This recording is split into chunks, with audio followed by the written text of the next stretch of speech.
Welcome back to Civic Reviews with Cinematic Sterling, series where I sit in my Civic and talk about a movie I just saw in the theater.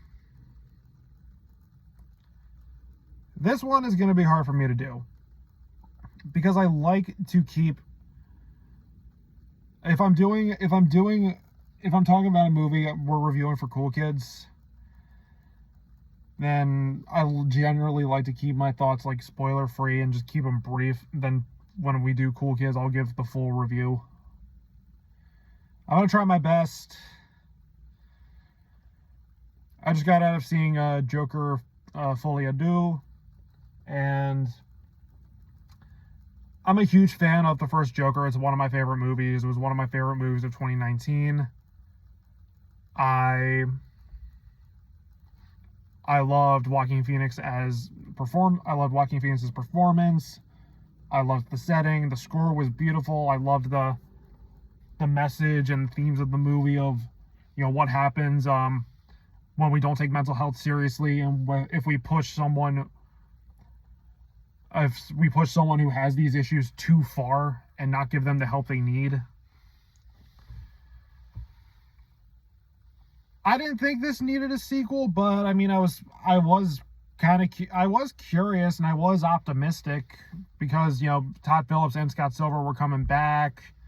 Joaquin Phoenix was coming back. We all know how infamously picky he is about the movies, about the roles he chooses, and this is the first sequel he's ever done. He never does sequels. Like, oh, he probably sees something in this. I didn't even get upset when everyone was like, when it was revealed it was going to be a musical. I'm like, I like musicals. It could work. Trailers looked great. Not even like the mixed reviews were, the mixed and polarizing reviews were bothering me, because the first one got polarizing reviews too. And I just got out and I was and I just left confused, baffled, and just disappointed.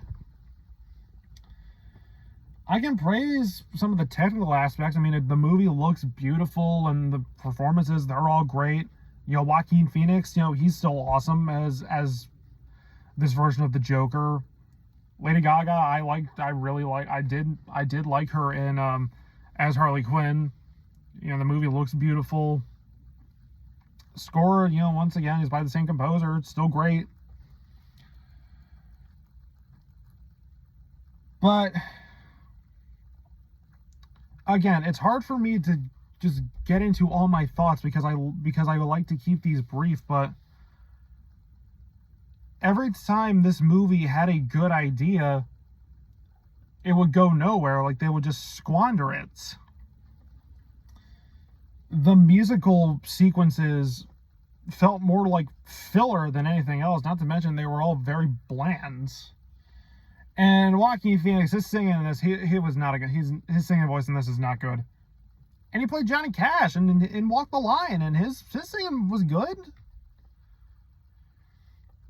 And all the songs, they're all forgettable. I just got out of the movie. I can't tell you a single one. The pacing was not good. And then you have the fucking third act, which makes the first movie completely pointless and completely negates the point of it. And then you have the ending, which is this really dumb ending that just makes no fucking sense. It's like, why would you end it like that? Like, really?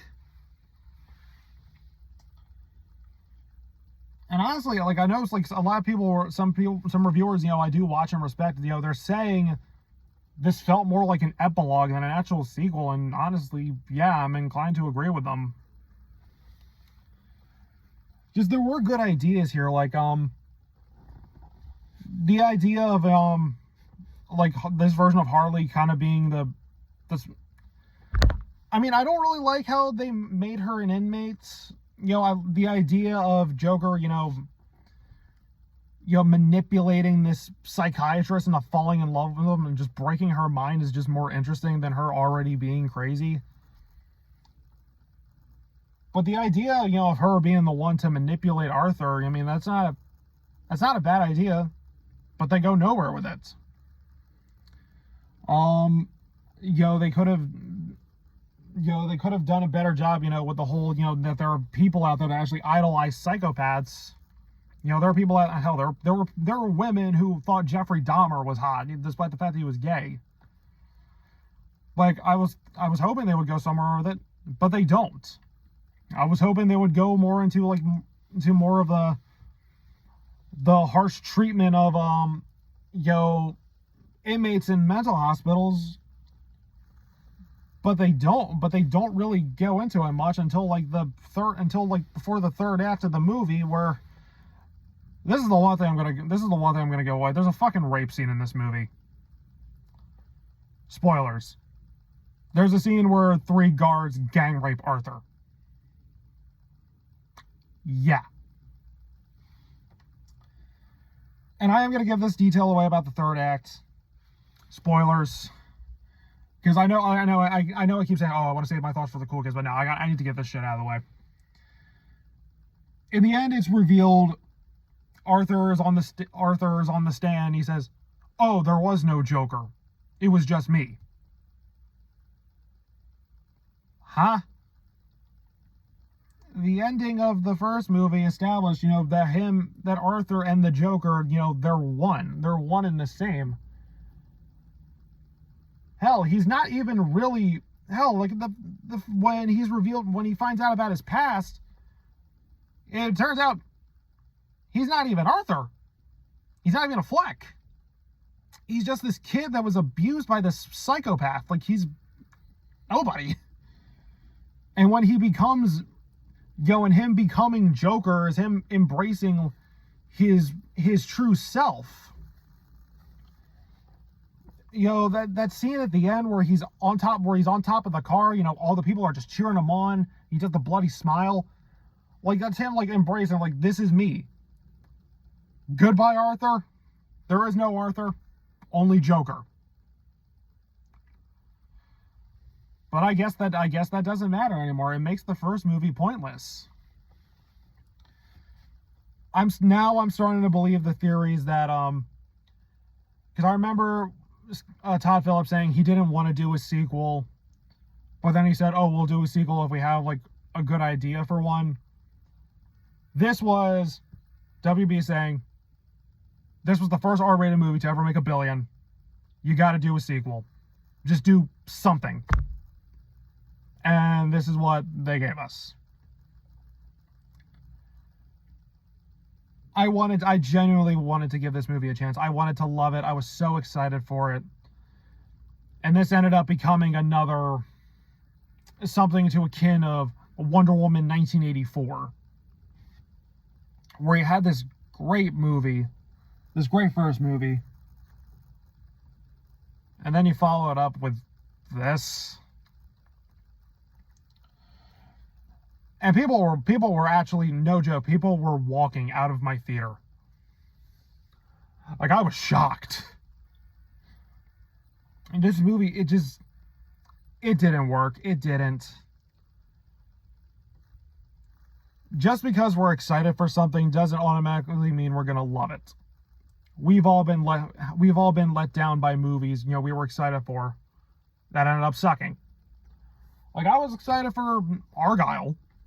Those trailers looked great. You had a great cast, looked a lot of fun. And look what happened. The movie sucked. It happens. So this isn't me bitching just for the sake of bitching. A bad movie is a bad movie. And Joker Folie is a bad movie. If you love the first movie, honestly, I'd probably say don't watch this. But if you are morbidly curious, I always say, support your local theaters, but I don't know, maybe wait for Max. I'm debating what rating I'm currently sitting at. I'm bouncing around between like a 1 or 1.5 out of 5. Because the technical aspects are good. There was potential. But the stuff I liked was overshadowed by the stuff I just don't like at all. But yeah, those are my thoughts on Joker Folie Deux. Stay tuned tomorrow for the review over on the Cool Kids channel. Expect a mixed review, ladies and gentlemen. No pun intended. For all we know, it could be a circus.